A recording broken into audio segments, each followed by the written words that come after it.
What's up everybody, and thank you for joining me for another video. My name is Whack4863, but you can call me Whack.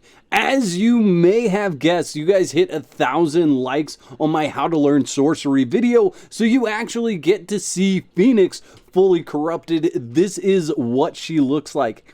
In today's video, we are going to do a sorcery / necromancer build. We are going to take these 3 resurrected corpses and we are going to attack the Locust Queen. Let me take you through my build setup real quick. You can see I have all of strength completely corrupted and 1 in authority, and we'll get into that here in just a moment. Starting it off, we have the Scourge, deal additional damage that scales with your corrupted strength. So this is going to be the most damage I can do with the corrupted strength because it is fully corrupted.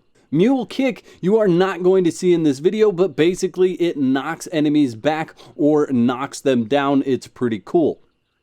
Rack, the blows from your strikes numb your opponents, reducing their damage potential. You do see an icon over the health bar of the enemy when that's happening, and that is very cool. I don't know how much damage reduction that is.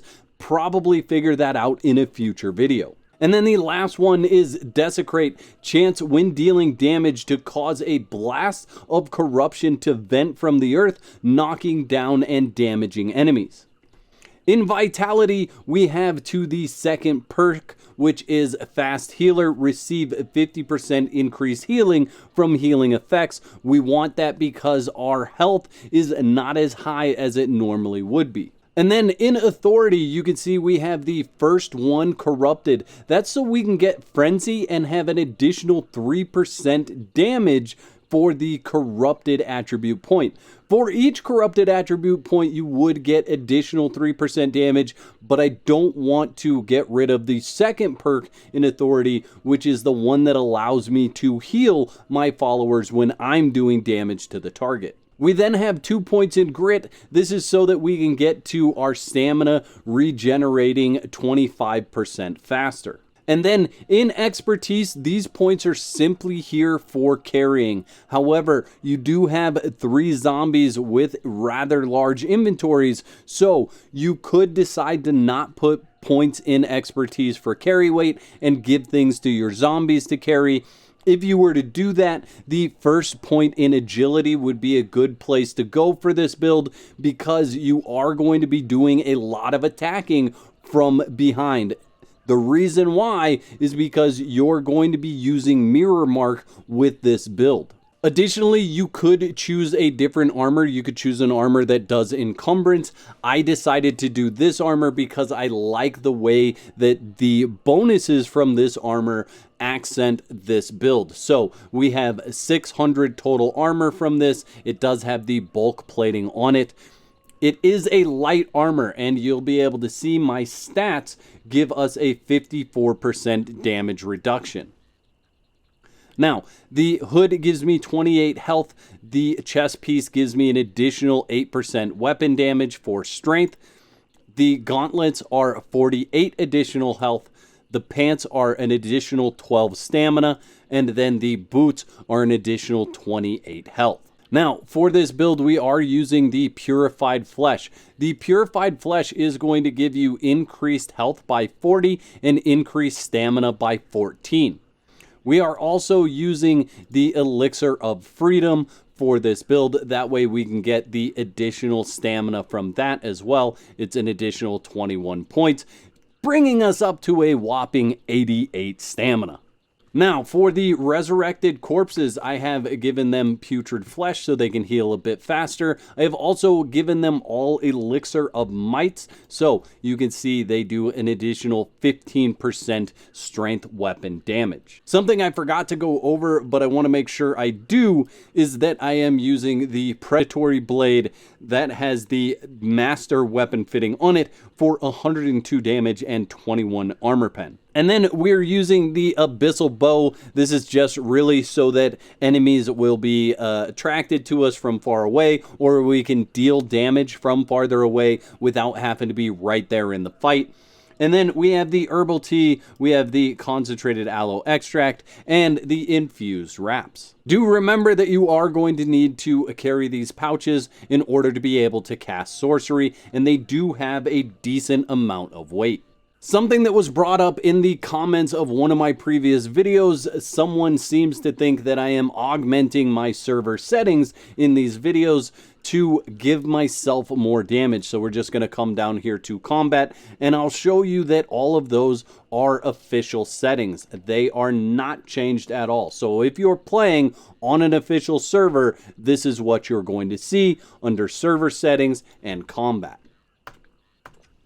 The last thing that I want to show you guys is that I am not in God mode, I am not cloaked, and none of this is any different than the way it would be if you were playing on an official server. So let's get right into this. The first thing you're going to want to do is clear this guy out, and then we're going to cast some magic.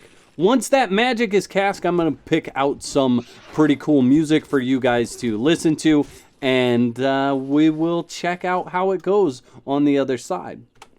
So we are going to cast the mirror mark first. Okay, so that's going to be the eyeball here, and then we're going to escalate right there. We're going to go all the way to the left. That is going to be the mirror mark. So we're going to cast that. It does require 20% corruption. We're then going to turn around and cast this once again. We are going to cast all the way to the right, shape the forces of natural resources. Then we're going to escalate. We are going to escalate again. This one's going to require 40% corruption, and we are going to hit the lightning. Now, I do have to tell you, this is the second time I'm filming this video, because the first time I filmed it, I got hit by my own lightning and died. You guys may have seen the short that I uploaded. It was a lot of fun. It was exciting. It sucked, but it happened. So we're going to get everybody excited here, bring everybody along if we can. Let's see if we can get the queen as well. Come on there, mama. All right. And you can see that thing's like a lightning rod. That mirror mark is nutty. So just be careful being around it. Let's get some music. 3, 2, 1, go.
And there you go, ladies and gentlemen, boys and girls, we have defeated the Locust Queen. Now, the Locust Queen seems to not care as much about the mirror mark as everything else does. I think she cared more about me than anything else that I've seen.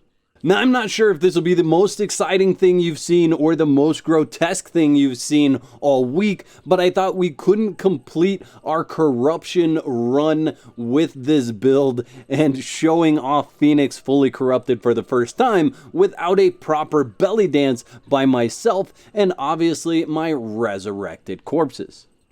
I'd like to thank all my YouTube members for your continued support. Y'all are absolute legends. If you'd like to become a legend, there's a button that says join on this page. Click that for details. There's 2 videos on the screen. Click one of those to watch next, and I'll meet you over there.